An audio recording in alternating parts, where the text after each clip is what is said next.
This is a public health announcement brought to you by Heather Shepard, the Primal Pioneer.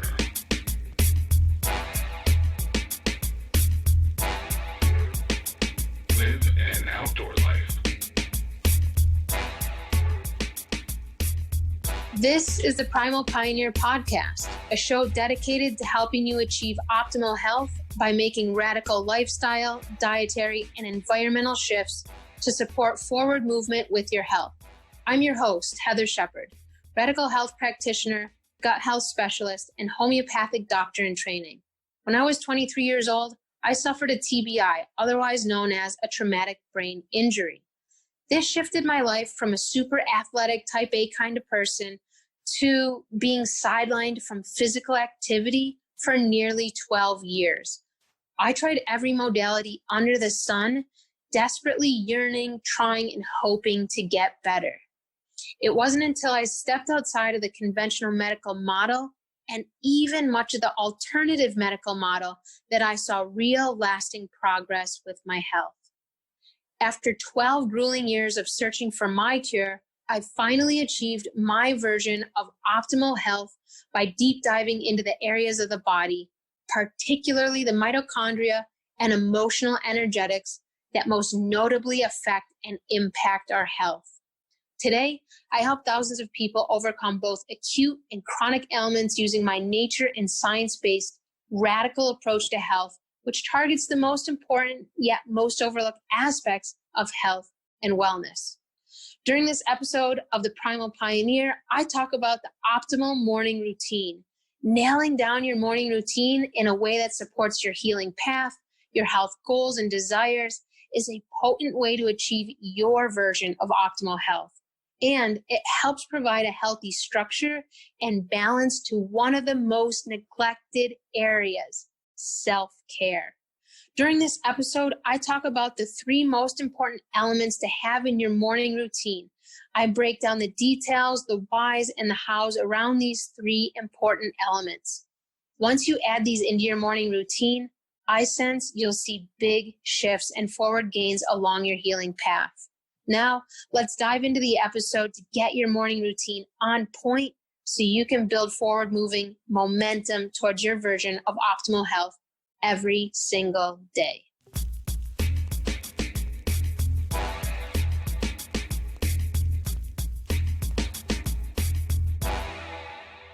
Hey everyone, super excited to have you here today. Today, I want to share the optimal morning routine with you all and give you some inspiring tips around a morning routine that will help lead you to optimal health and can be an awesome way to keep you on track towards your health goals. And before we dive in here, I want to preface by saying it's important to develop a morning routine that helps lead you towards your personal health goals, right? So while I'm going to go into detail about 3 of the most important areas that I consider to be super helpful and important to include in a morning routine, depending on your own personal health journey and goals, you may, have to add something to this to meet your own personal health needs, okay? So keep that in mind and know that there's always room for expanding this in a way that meets your personal needs. But I'm just going to go over my top 3 areas that I like to include in a morning routine that can be super helpful and effective to keeping you on track and moving you towards achieving your health goals.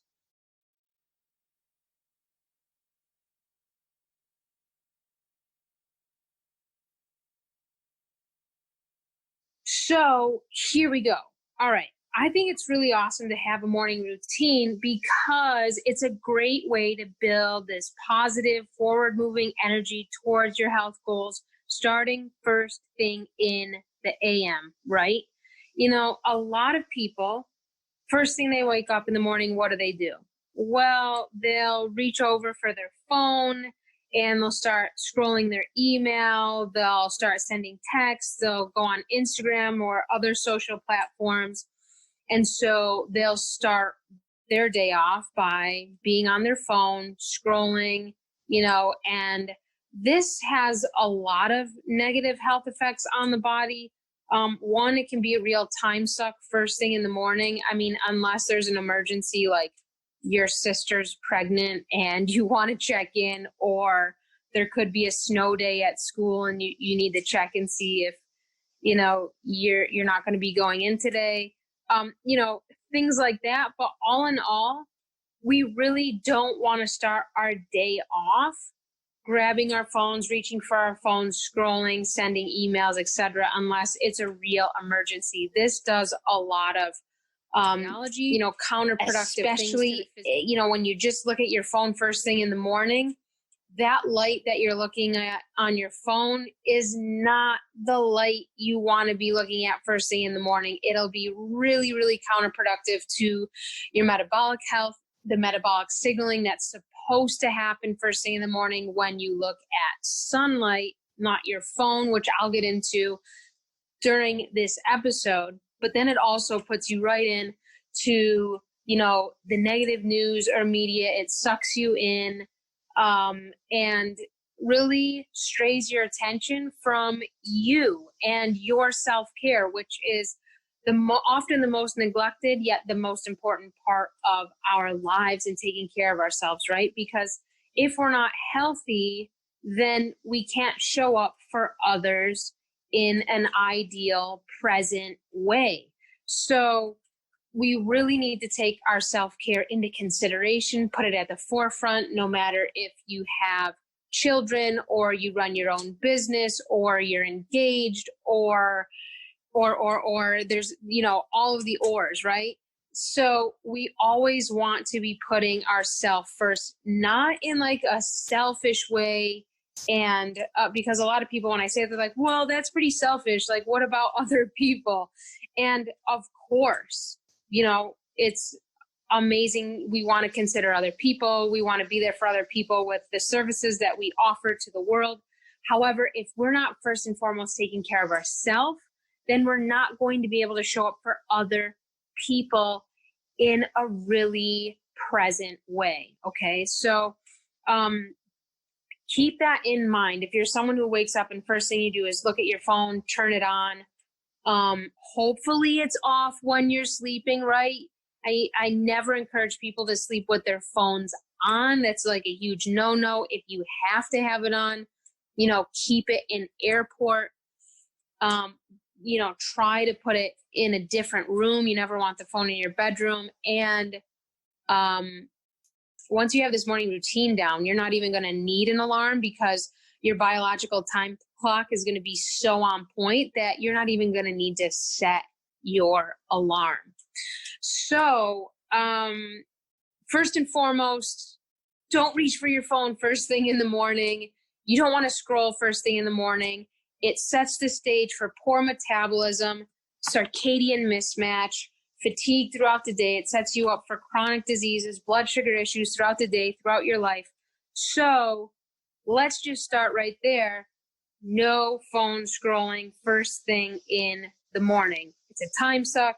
You aren't taking care of yourself. Your self-care continues to get on the back burner because why? You're taking care of other people, checking your email, texting, etc.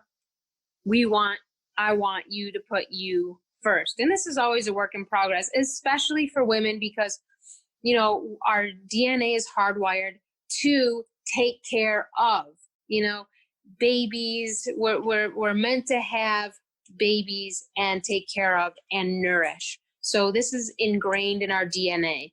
And often we take it to the extreme and caretake the death out of everybody else except ourselves. So the morning routine is a really awesome way for you to start putting you first. And by doing so, you're going to see big improvements with your health. So let's talk about some key elements to add into your morning routine. If you already have one down, this episode hopefully will help you fine tune some of those, maybe add some other elements into your morning routine that can help support you along your path and version of optimal health. So the 3 core elements I'm going to tackle today in today's episode to help really, you want to include these in your morning routine in some shape or form, in a way that serves you, that works for you. And here are the three things we're going to go over. Number one, the Sunlight RX, especially step one. Number two, a metabolic reset breakfast. Number three, breath work and stretching. Okay. So I'm going to break these three areas down for you so you can better understand why they're so crucial to achieving optimal health and to include in your morning routine. Let's start right off the bat with number one, the Sunlight RX step one, which is sunrise. So the key to health first lies in watching the sunrise, which is the first step of the Sunlight RX. Those of you who have purchased the Sunlight RX ebook, those of you who are private clients of mine, those of you who follow me on social media, know all about sunlight, my passion about sunlight, and why I'm so adamant about, hey, let's get you in sunrise light. This is the most important light to be in of the entire day, first and foremost, because it starts your circadian biology. It helps get your biological time clock on point. A lot of people, when they reach out to me, they want to do some one-on-one work. They're like, and I advise them, okay, we really need to start with getting you in the sunrise. And a lot of people, especially those who struggle with sleep and energy levels, they're like, whoa, I can't get out of bed in the morning. I can't sleep at night. And so the last thing I want to do is get up and watch the sunrise. Don't take my word for it. Try it. But I'm here to say, as someone who's struggled with sleep in the past, that the more sunrises I started to see over time, and now I have years of sunrises under my belt, the better I sleep at night. If there's one thing that you can do to get to the root of poor sleep, it's by getting in sunrise light. Why else? Why else is it important to see the sunrise? Because, most people would rather stay in bed. They'd rather scroll their phones, be on Instagram. And, those who struggle with sleep issues, they want to try to catch a little bit more sleep in the morning. So let's get down with why sunrise light is so supercharged for your cells and important, not only for your health, for your morning routine, just to really energize you throughout the day. And here's why this works and how it works. Sunrise light contains predominantly red light. Most people out there who are interested in healing, who are in the healing world, they've heard of the benefits of red light. And this has become very popular, even somewhat trendy, and is known as photobiomodulation or red light therapy. And there are hundreds of different photobiomodulation devices sold today. They're out there on the market today. I'm here to tell you, most of them are crap. There's a couple that are good. I would advise you to go back and listen to the episode I did on red light therapy, because we kind of get into details there. Kyle and I interviewed him. He is a photobiomodulation expert, and we talk more about that topic there. A lot of the photobiomodulation devices sold today are crap because they have high EMF levels and a high flicker rate, which is counterproductive to what red light is actually supposed to do for you. So I don't want it to sound like I'm not a fan of photobiomodulation, because I certainly am, particularly for individuals who have chronic health struggles and live at a high latitude, so they don't see a lot of sunlight all of the year. Whereas somebody living in, like I live in Arizona, or other people living in the Southwest or at a high altitude or in the tropics, you're going to get really good sunlight pretty much most of the year. A good 265 plus days of sunlight a year. People living at higher latitudes, they're not going to get optimal sunlight throughout the year. And so this is an ideal time when a photobiomodulation device might be worth exploring. If you're interested in this after I share about photobiomodulation, I would highly recommend going over to midwestredlighttherapy.com, and you will see the photobiomodulation devices listed on there. There's a Game Changer, El Fuego, and so I would encourage you to explore those if you're seeking a photobiomodulation device with super low EMF, no flicker, and use the code SunlightRx at checkout to receive a discount.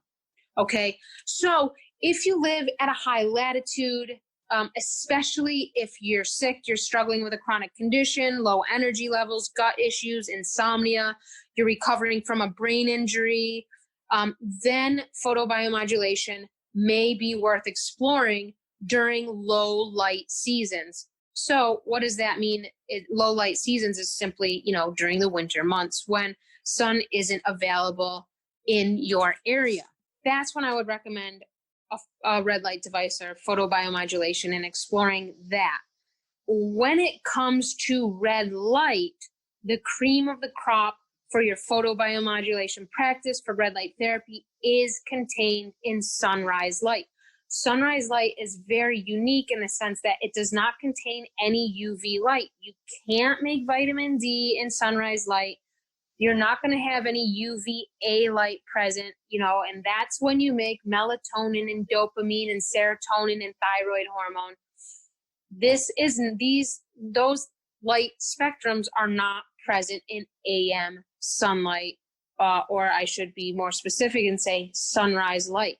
Sunrise light contains primarily red light with a little bit of blue light. This is where blue light is actually healthy and helpful and a very important time to be exposed to blue light. It has some very, very beneficial stimulating aspects on the metabolism and hormone health.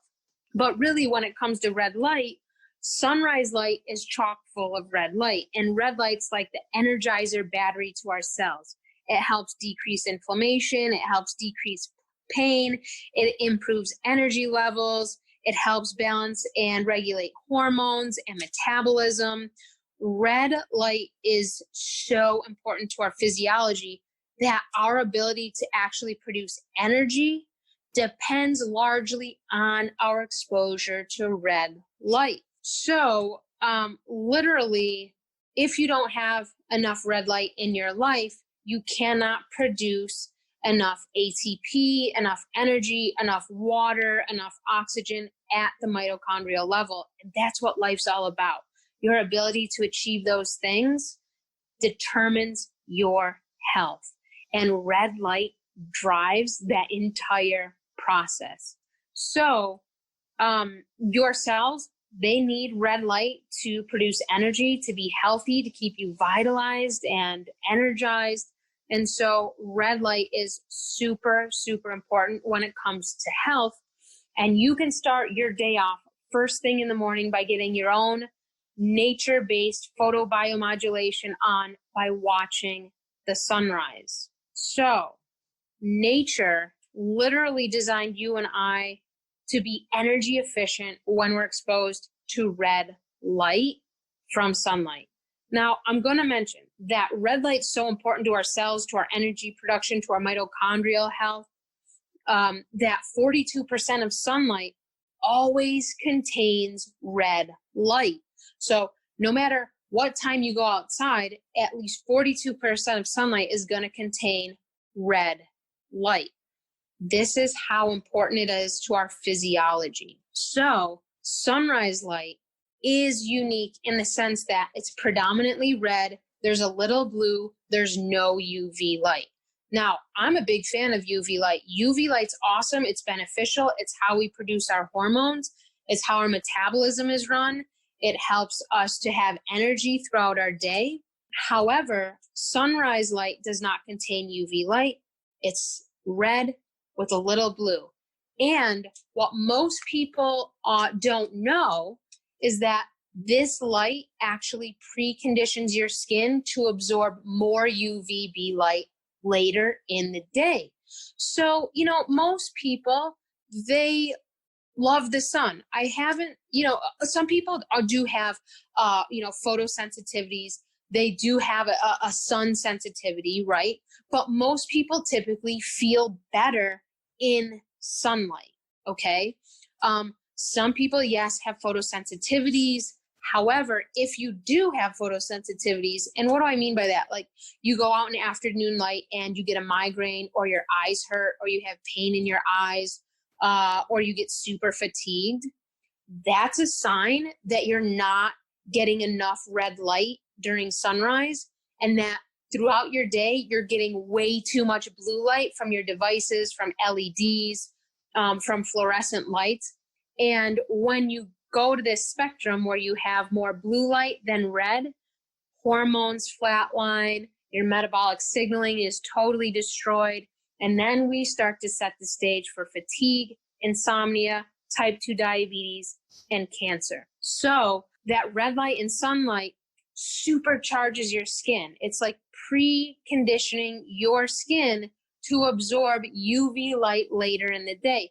What does this mean? For those who have Fitzpatrick skin types 1 through 3, 4-ish, which is the lighter skin types like myself, you really need to precondition your skin so you don't go out in the afternoon sunlight like most of us do and burn, right? You can prevent this simply by doing step 1 of the Sunlight RX, sunrise, being out there as naked as a baby as you can. I know some people live in areas where, they have neighbors and people can see them, but you want your skin and eyes exposed to sunlight. You need that light, that red light and sunlight to hit your skin, to hit your cells, to interact with the circadian rhythm setter in your eye to start stimulating and releasing specific hormones, metabolic signals, etc. So the more red light you get in sunrise, the less you burn later in the day. Burning does not cause skin cancer. Let's just drop that, blind belief right here.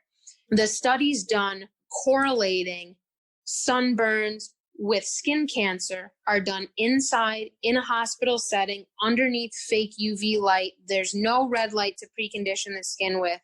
And so, yes, if we just go outside in afternoon light without preconditioning our skin, could we get cancer, skin cancer? Maybe, but I'm going to say the medical literature doesn't even consider skin cancer a type of cancer because you literally can't die from it.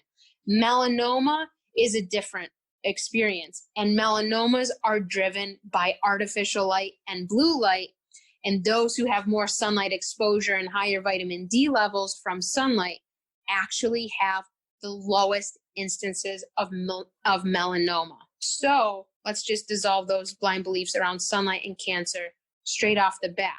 Your key to a really energized, healthy, vibrant life is seeing as many sunrises as you can. Your mitochondria are going to pump out energy, oxygen, and water, which is the key to life. Now, this combination of red and blue that exists during sunrise, this is like a signal, a switch to your hormone release, to metabolic signaling, to fat burning signaling, and it helps to turn off melatonin release, right? Because melatonin will stop being released as soon as we see any type of light, whether that's fake, whether that's sunlight, melatonin will stop being released. This is why night shift workers have really high rates of cancer and other diseases correlated to circadian mismatch, because their biological time clock is literally completely out of whack. They've become a nocturnal animal, but humans are not nocturnal.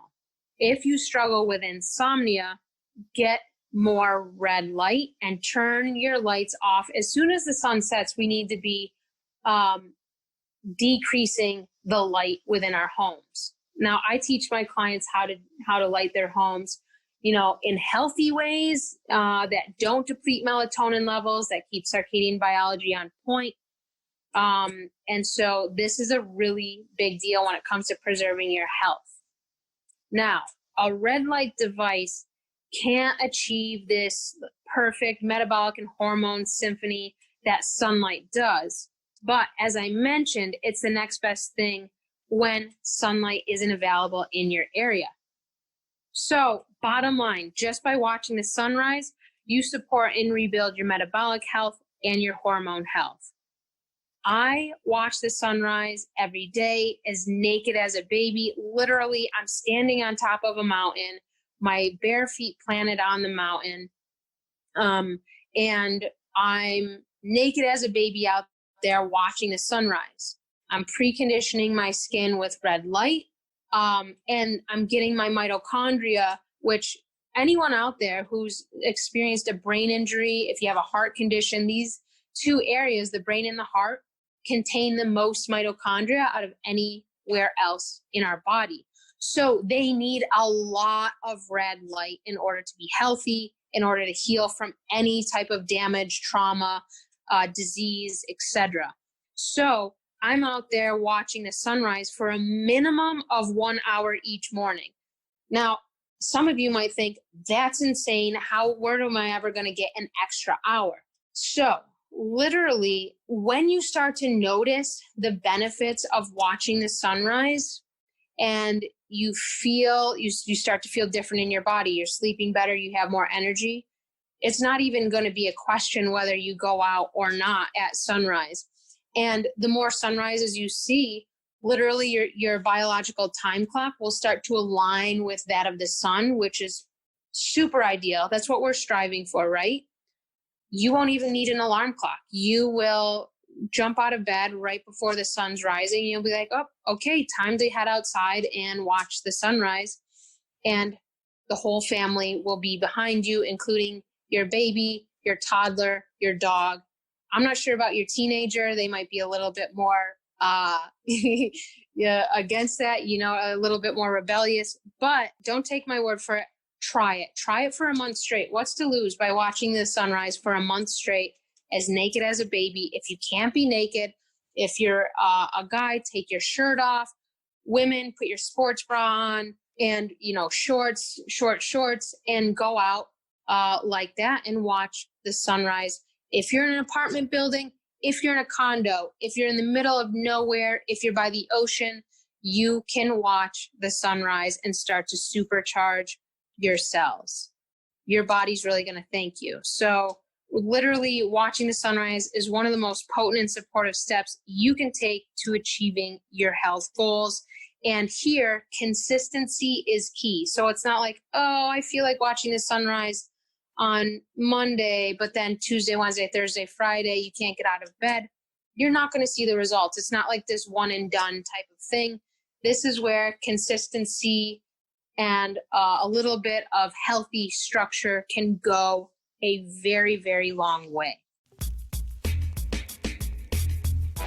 For those of you ready to harness the healing potential stored in AM sunlight, for those of you inspired to boost energy levels, improve sleep, and improve your ability to absorb UVB vitamin D making light in afternoon sun by utilizing red light found in sunrise light, I invite you to pick up a copy of the Sunlight RX ebook.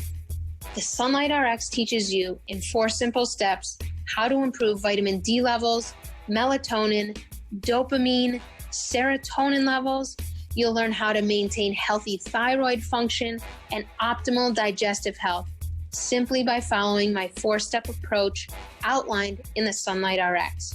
To get a copy and start practicing as soon as the next sunrise, head over to my site, heathershepard.com, scroll down the homepage, and you'll see where you can purchase the Sunlight RX ebook. This single practice has been more helpful than any strict diet plan or supplement schedule for helping me improve my energy levels, digestive health, decrease anxiety levels, improve sleep, and remove brain fog simply by following the Sunlight RX. Now, let's head back to the episode all about the optimal morning routine.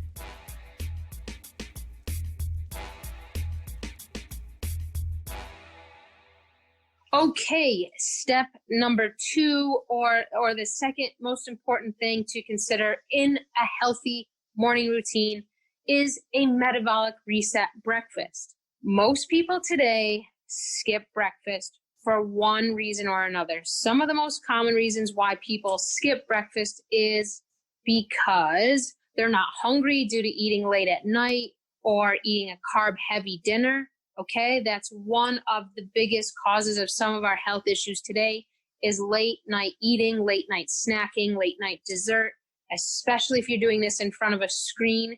That's going to make your metabolism and hormone health not so great. Also, people skip breakfast because they've been told that intermittent fasting will support their health and that breakfast will literally break the fast and promote poor health. In very simple terms, that's what people are programmed to believe today, especially people in the bulletproof world, in the paleo world, in the health food world. They're taught to intermittent fast through breakfast. I say, and have found through personal experience and with my clients, this is a very bad idea, especially if you're female. Not a good idea. Your hormones need to be reset. Your metabolism needs to be reset first thing in the morning. And the 2 most important ways we do that is by watching the sunrise and then having not only breakfast, but a big breakfast. And I'll get into that a little bit more here in a minute. Other reasons why people skip breakfast, they're in a hurry to get out the door or to get to their computer and start working, to meet deadlines. Or they get caught up in emails and social media and forget to eat breakfast altogether. So the other one, I can't help but mention the whole bulletproof thing. Most people will do a bulletproof during breakfast to get them through to lunch, sometimes even dinner. This is a very bad idea, metabolically speaking, hormonally speaking, circadian biology speaking. It's a huge no. It's a huge no-no. And it just, I did a whole episode on bulletproof coffee, the detrimental impacts. So please go back and take a listen there if you want to hear more details on why I'm not a fan of bulletproof coffee and how that's actually detrimental to metabolic and hormone health and your circadian biology. So really, we've heard for years that the most important meal of the day is breakfast. It's still true today, but let's get into the why. Here we go. Number 1, it signals your circadian biology. When you eat, your physiological time clock literally starts to get on point and in alignment. Certain metabolic signals are sent, certain hormone signals are sent, and these are all improved, or I should say enhanced, when you eat your breakfast in sunlight. So you're outside and you're eating your breakfast. Obviously, if you live in upstate New York and it's January, you're not going to be sitting on your deck eating breakfast. You're going to be, in 0 degrees Fahrenheit, freezing your butt off, right?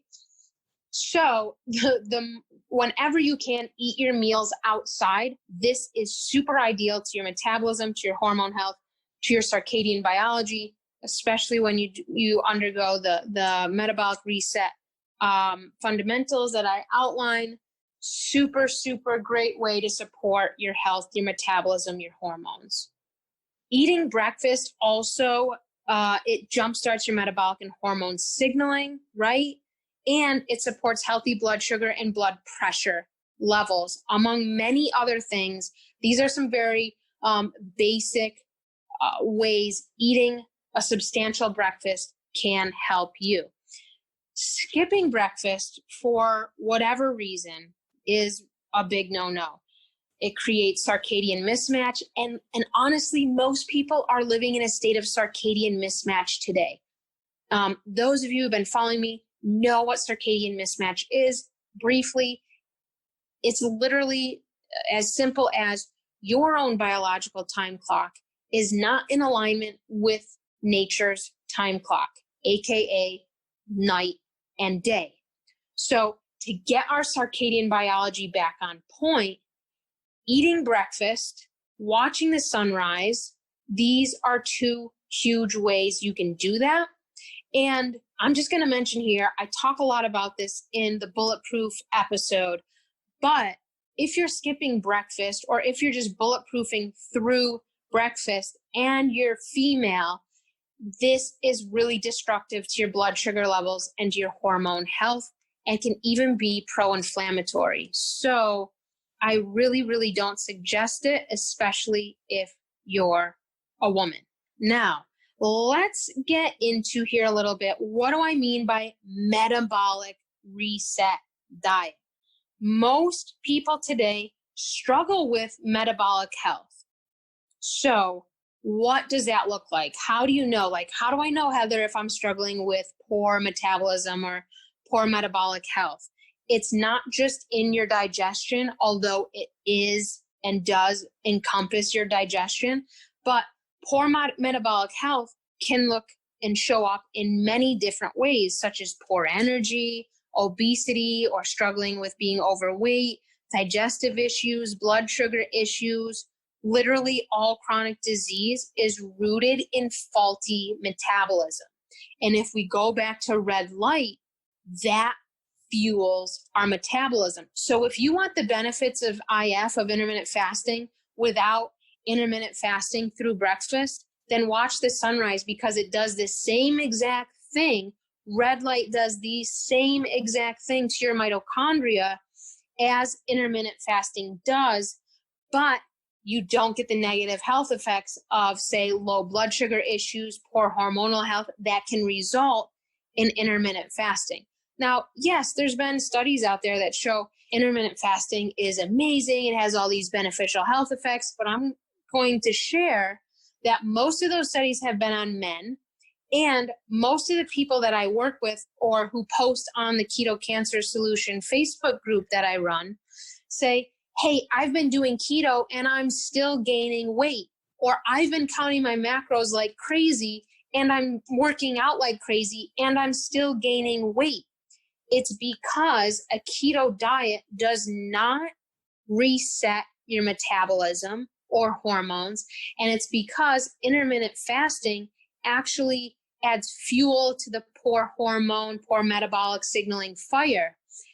If you want the benefits of intermittent fasting, you have to reset your metabolism first.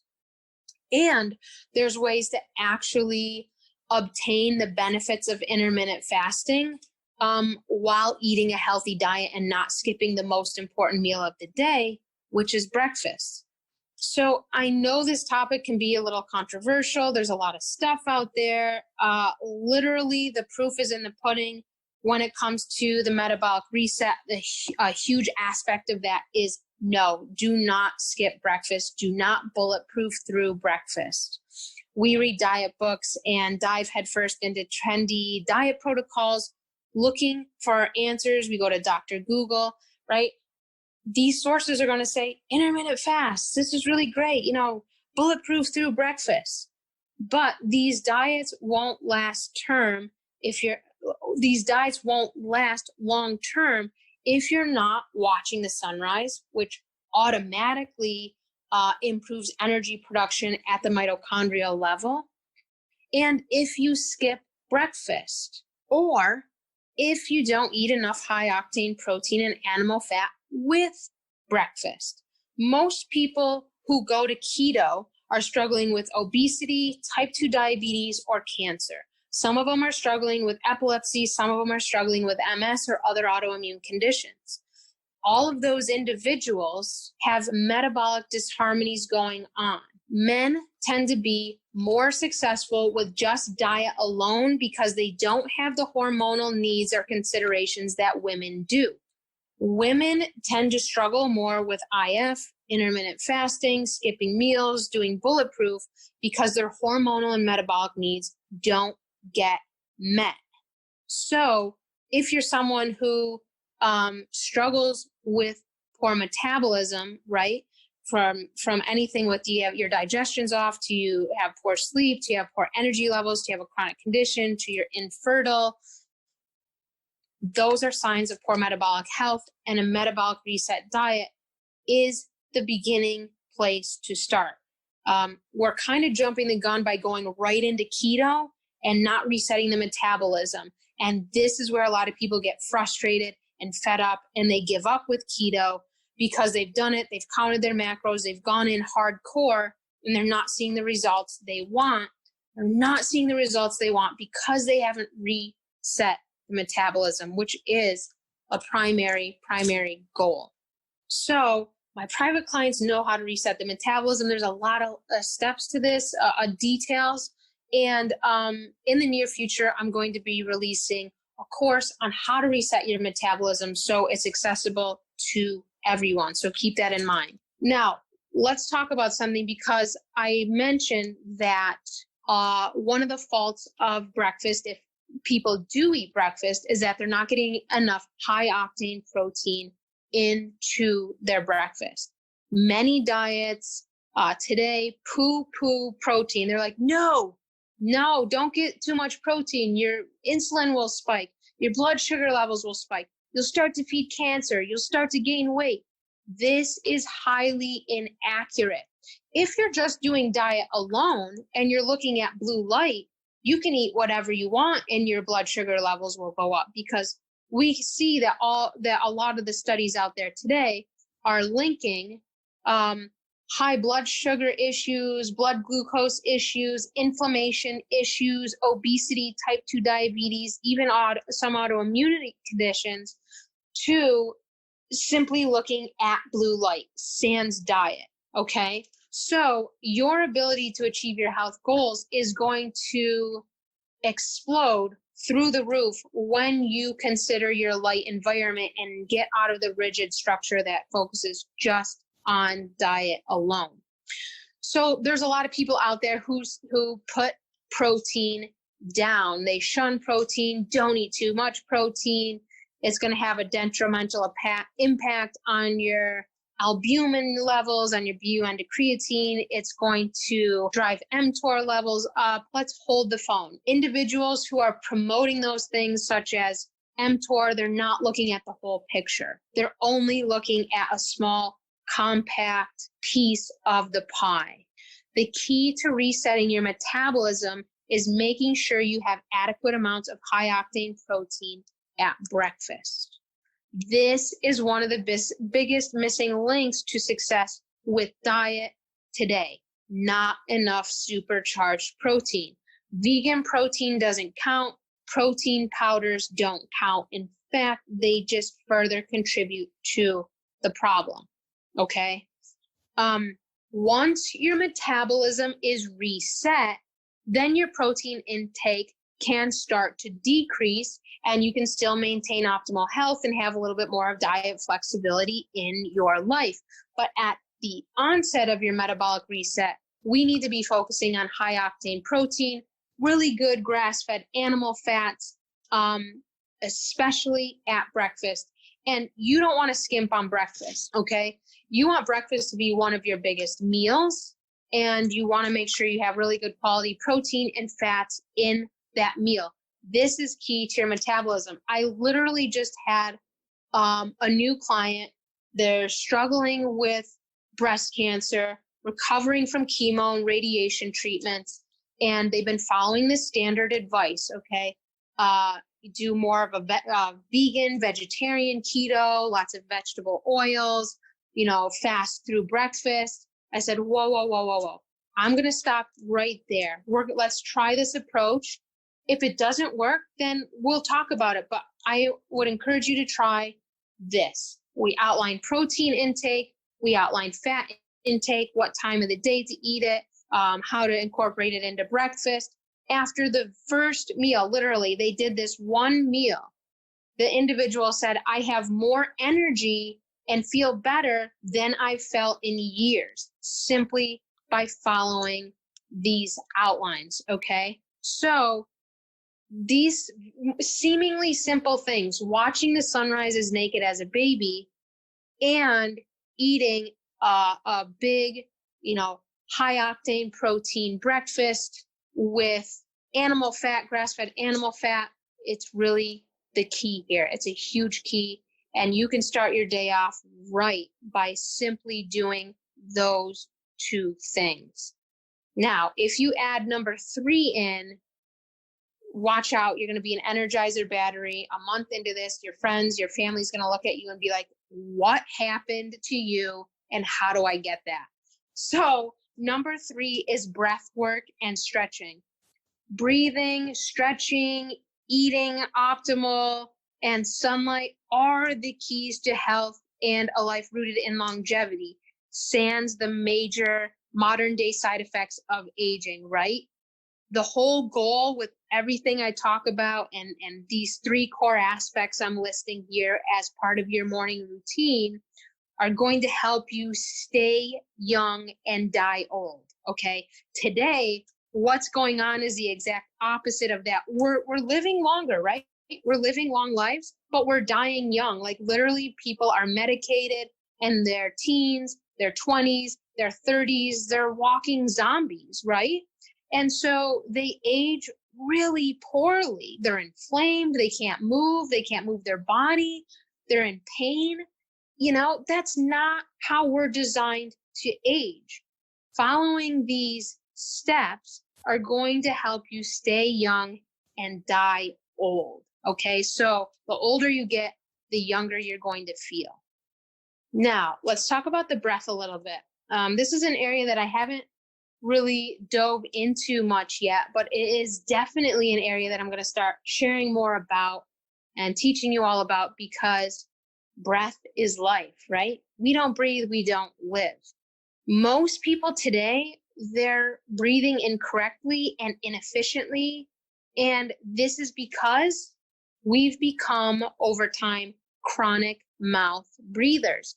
Most of us take much of our inhales through our mouth. And just think about this for a minute. You can think about kids watching Netflix and how they have like that open mouth stare at the screen, or think about adults on their iPhones, maybe on your computer, you're reading something, you're really focused on something, and you have the gaping, the mouth that's hanging to the floor, right? Or think about in the morning when you wake up, and just pay attention to this. If you haven't, yet, do you wake up with an open mouth? Is your mouth open and you've been breathing in and out of your mouth for God knows how many hours, right?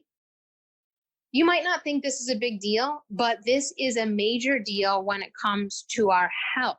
Chronic mouth breathing leads to every single chronic disease today, including sleep apnea, low energy levels, snoring, poor sleep, high blood pressure. It keeps us in this stressed out fight or flight mode. It leads to respiratory issues, teeth, mouth, gum issues. It even is a huge driver of scoliosis and emphysema. Emphysema is literally a disease of inhalation. People can't exhale who have emphysema, and emphysema patients who have been trained to improve their exhale, many of them get better. Some of them even rectify, improve, heal from their entire condition. A lot of chronic health struggles can all be tied back to chronic mouth breathing. This is something most of us don't even pay attention to. So my goal is to help bring your attention more so to your breath. So why would somebody become a chronic mouth breather? Meaning we don't breathe in our nose. I'm particularly talking about the inhale, that most people are doing much of their inhalation through their mouth. So why would we become a mouth breather? There are many reasons behind this. One is that kids today, infants, they're not breastfed long enough. 6 months isn't long enough. A year, 2 years, now we're talking. Just by doing this, it helps the mouth develop the muscles. It helps the tongue develop muscles, the jaw develop muscles that are very important to respiratory health and to breathing properly. Most women simply can't breastfeed for very long, if at all, because they're stressed out, their hormones are tanked, and they're just simply not healthy enough to do so. Here's where we go back to self-care, right? So self-care is always the most important consideration, because it impacts everybody and everything in your life. Also, we eat too many soft foods, and soft foods are introduced way too early in life. We're literally not chewing enough. And by not chewing enough, we go to that if you don't use it, you lose it. And this is true with our jaws. The weaker our jaws are, the smaller our mouths are, the less optimal breathers we're going to be. We're going to be poor breathers, which most people are today, simply from eating soft foods. So if you're not chewing down on meat or fish, or, if we think of our ancient ancestors, and this might sound a little primal for some of the listeners here, and I think of my dad who did this for, when we were growing up. I just watch him at the dinner table, and he'd be gnawing on like the steak bone or the ribeye steak bone. And I'm like, wow, he's really going for it. And so, I watched that growing up. And now, once I got over my phobia and fear of what people are going to think about me if I'm like gnawing on a ribeye bone, I totally go for it. Or a marrow bone, right? This is why dogs need marrow bones too. I mean, they have a different snout and anatomical structure that, this is outside of breathing for canines, but it really strengthens the jaw, the teeth, the mouth. And this is huge when it comes to humans and our ability to breathe properly. We eat too many soft foods. We don't chew things. And this really compromises our ability to breathe properly, which compromises our entire well-being. Also, orthodontics. I just listened to something where an orthodontist, a holistic, orthodontist mentioned that, one day very soon, we're going to realize that we made a huge mistake in the field of orthodontics when it comes to braces and how we treated people's mouths. Literally putting in braces, tightening them, this shrinks the mouth. It weakens the jaw muscles. It puts a lot of pressure on the sinuses and the nasal cavity. And this has a massive impact on our ability to breathe. Most people who've had braces are chronic nose breathers. And if you're out there and you're like, I've never heard of this before, it's because not many people are talking about it. But there's a heck of a lot of research out there on the difference between mouth breathers and nasal breathers. And if we look at ancient texts of like Indian cultures, back in the ancient texts of Chinese medicine, it is chock full of make sure the patient doesn't breathe through its mouth. This is very dangerous to health. It says that in all the ancient scriptures. We've just kind of forgotten about it, like we have most ancient things that are beneficial to us, such as watching the sunrise today. So orthodontics, really, really not a great idea. And any dental work, really. Braces, pulling the wisdom teeth will shrink the mouth. Pulling teeth in general, you're going to shrink the size of the mouth, and the jaw is literally going to decrease. And what happens is this creates, your tongue becomes too big for your mouth. And this creates breathing issues. If you're listening to this and you're like, oh shit, like that's me, that's like all of that, you just nailed it when it comes to my health and my experience with not being breastfed, eating a lot of soft foods, having braces. There's a lot of things you can actually do to literally build the bone of your jaw. Most people think our bones are supposed to become brittle and depleted and weak when we age. No, they can build. There's a lot of evidence here. There's people who are doing it by engaging in certain breathing techniques and practicing ways to strengthen their jaw muscles. Okay, you can re-expand your jaw. Okay, so don't throw in the towel or think you're doomed if you have experienced any of those things that contribute to being a chronic mouth breather. So most of us, we've forgotten how to breathe, and we need to start remembering. And one way to do this is start to breathe in through the nose, not through your mouth. And just literally doing this one thing alone. I just took a breath right there, because when I'm doing the podcast or a lot of teaching or talking a lot, I can do more mouth breathing. And then afterwards, I don't know if any of you have this experience, but you can be, tired. And it's literally because you're doing too much mouth breathing. So you can start to reshape your jaw. You can start to strengthen the muscles in your mouth, your throat, simply by paying more attention to nose breathing. So we need to start breathing in through our nose, not our mouth. And this, your body, the more you do this and bring your attention there, you'll literally start to reprogram your body. And then eventually you'll just start to breathe in your mouth more, in through your nose more naturally without even thinking about it. And in the meantime, you'll be restructuring your jaw, your throat, your mouth, and the muscles in that area to function optimally. You'll become a better breather. So why is this such a big deal, right? I'm going to name a few things. There's literally hundreds, but here are some of the big ones that stand out with regard to the poor health side effects of mouth breathing. It increases stress, and you're in this perpetual state of fight or flight. It also increases the rate of pathogens that enter your body. Your nose, this really warm environment, is supposed to be there to filter out pathogens. Anybody who struggles with asthma, reoccurring strep throat, sinus stuff, sinus infections, allergies, okay? You're probably breathing too much through your mouth. And simply by changing over to nose breathing you're going to see really big shifts, okay? Nose breathing, especially on the inhalation, it's key to preventing and overcoming these issues because it starts to restructure your jaw muscles.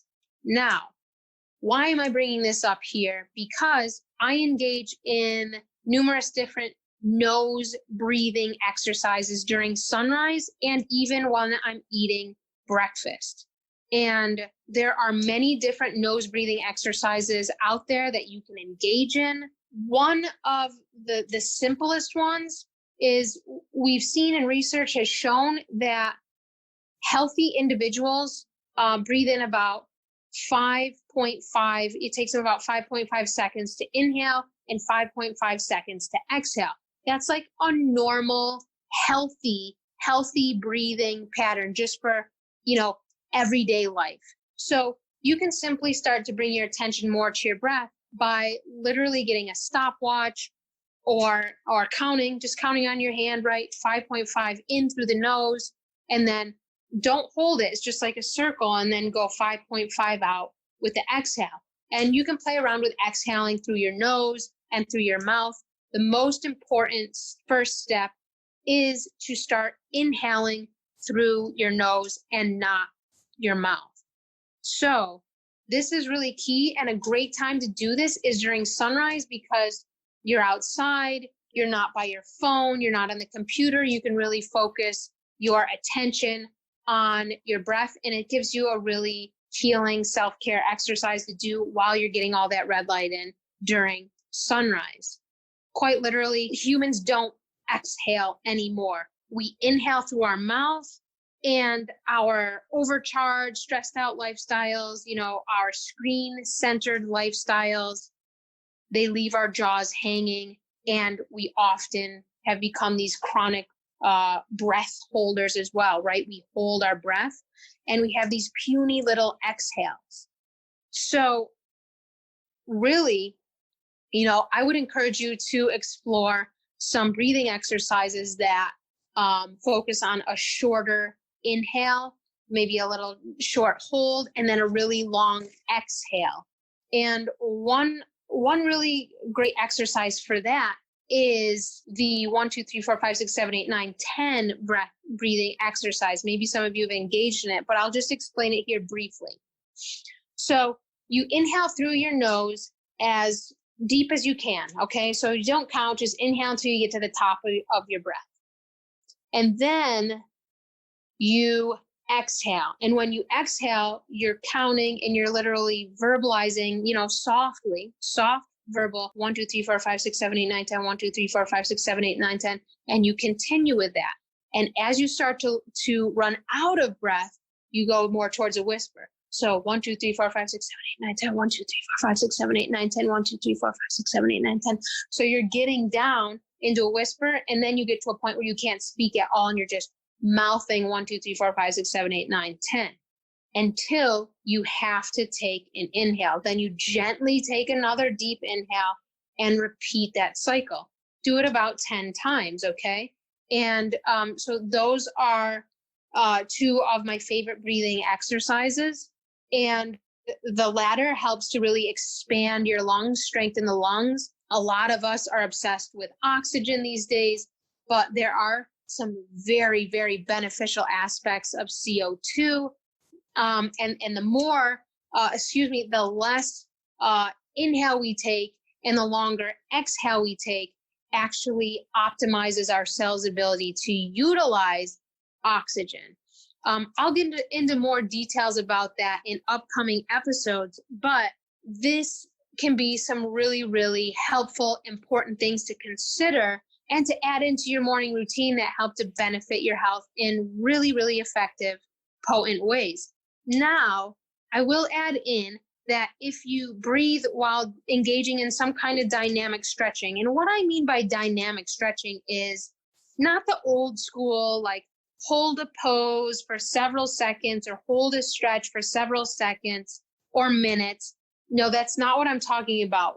I'm talking about dynamic stretches that actually bring, energy and attention to some of our most compromised areas in our body in short spurts. So we're only holding the stretch for, seconds at a time versus, minutes. And so engaging in ways to open your hips, open the spine, open your shoulders, your vertebrae, while engaging in nasal breathing and long exhales can be super, super healthy and invigorating. It helps keep the body agile and flexible and invigorated and healthy throughout life.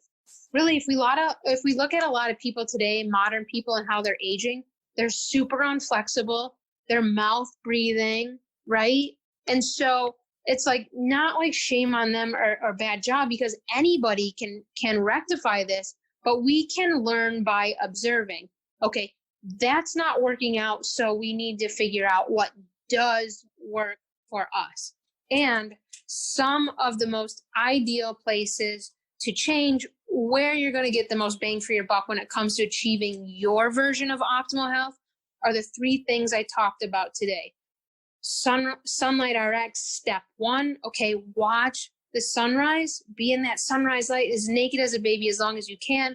Engaging in the metabolic reset diet and learning how to be a nasal breather and not a mouth breather, and adding in some dynamic stretching to that will be a total plus. So by making these three changes to your life, you're literally going to start to observe dramatic shifts in your health, your energy levels, your sleep, and biggest bonus of all, you'll stay young as you grow old. Thanks so much for tuning into the show today. I hope that this info all about the ideal morning routine helps to fuel your life and health in positive ways. For years, I relied on strict diets and hardcore exercise routines to start my day. However, I never felt energized, not long term anyway, and I weakened my immune system by working out way too hard and breathing incorrectly while doing so. And I had chronic inflammation as a side effect. Adding step 1 of the Sunlight RX Sunrise, plus my metabolic reset diet and breathing and stretching to my morning routine has been a real game changer to my health and energy levels. If you enjoyed this episode, I would appreciate if you could take 1 minute to rate and review. Each review helps more and more people just like you learn the deeper truths about health, healing, the limitations to dietary trends, and unveils the deeper truths behind what's actually driving our epidemic rates of poor health today. Don't forget to take a screenshot of this episode, share it on your Instagram stories, and tag me at sunlight_RX. Thanks again for tuning in, and see you next week. The Primal Pioneer podcast is not intended to diagnose, treat, or cure any disease in the Western medical sense or terms. It is to be used for educational and informational purposes only. The information shared on this podcast and all of Heather Shepard's work is not a form of diagnostic medicine, nor is it a medical treatment. Heather Shepard is a health educator, radical health practitioner, and a trained EMF specialist. And although she has a bachelor's in science and master's education in alternative medicine, she is not a medical doctor and does not give medical advice. Her work and sharing is to be used for informational and educational purposes only.